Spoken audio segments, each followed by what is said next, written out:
اللہ الرحمن الرحیم۔ قرآن کریم کیسے بخشا جائے؟ یہ وہ سوال ہے جو عام طور پر ہمارے بھائی اور ہماری بہنیں بار بار پوچھتی رہتی ہیں۔ اسی چیز کو میں آج بیان کرنے جا رہا ہوں، دھیان سے سنیے گا۔ قرآن کیسے بخشا جائے؟ یاد رکھیے گا کہ آپ نے جو قرآن پڑھا، اگر آپ نے پہلے ہی نیت کر رکھی تھی،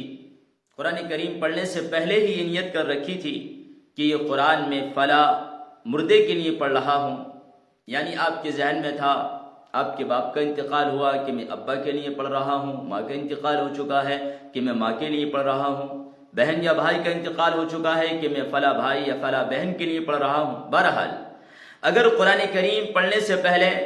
آپ نے نیت کر رکھی تھی کہ میں فلاں کے لیے قرآن پڑھ رہا ہوں، تو پھر آپ کا یہ قرآن جیسے ہی مکمل ہوگا خود بخود اس کا ثواب اس کو پہنچ جائے گا، اس کو بخشنے کی ضرورت نہیں ہے، کیونکہ نبی اکرم صلی اللہ علیہ وسلم نے ارشاد فرمایا انما الاعمال بالنیات، اعمال کا دار و مدار نیتوں پر ہے، جیسی نیت ہوگی ویسی عمل ہوگا۔ اگر آپ کی نیت کسی کے نام سے پڑھنے کی تھی کہ اس کو ثواب پہنچے تو خود بخود ثواب پہنچ جائے گا۔ دوسرا مسئلہ یہ ہے کہ اگر آپ نے کسی کے نام سے قرآن نہیں پڑھا، بس آپ ثواب کی نیت سے پڑھ رہے ہیں، اچانک آپ کے عزیزوں یا رشتہ داروں یا گھر والوں میں سے کسی کا انتقال ہوا، آپ کا قرآن مکمل ہوا، اب آپ کے دل میں خیال آیا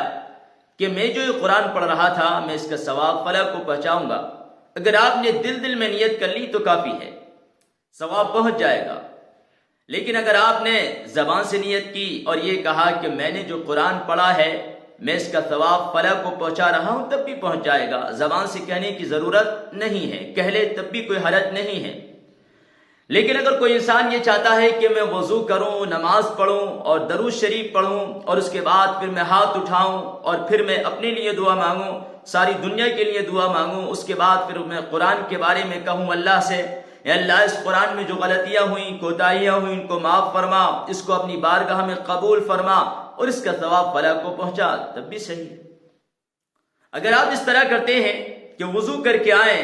نماز پڑھیں، پھر اس کے بعد درود شریف پڑھیں، پھر آپ دعا مانگیں اور دعا کے دوران آپ یہ کہیں کہ اللہ میں نے جو قرآن کریم پڑھا ہے اس کا ثواب فلاں کو پہنچا، تب یہ طریقہ بھی صحیح ہوگا اور اس سے بھی ثواب پہنچ جائے گا۔ لیکن ایک بات یاد رکھیں کہ اگر انسان قرآن کریم پڑھ رہا ہے اور وہ خود اپنے لیے پڑھ رہا ہے تو وہ جتنا بھی قرآن پڑھتا ہے وہ اس کے نام اعمال میں محفوظ ہو جاتا ہے اور خود بخود اس کو جاتا رہتا ہے۔ اسے اپنے لیے ثواب پہنچانے کے لیے کوئی ایسا طریقہ اختیار کرے کہ ہاتھ اٹھا کر کہے اس کا ثواب مجھے پہنچے، اس کی ضرورت نہیں ہے، اس لیے کہ اس دنیا میں جو بھی مسلمان نیک عمل کرے گا اس کا اجر اس کو پہنچتا رہے گا،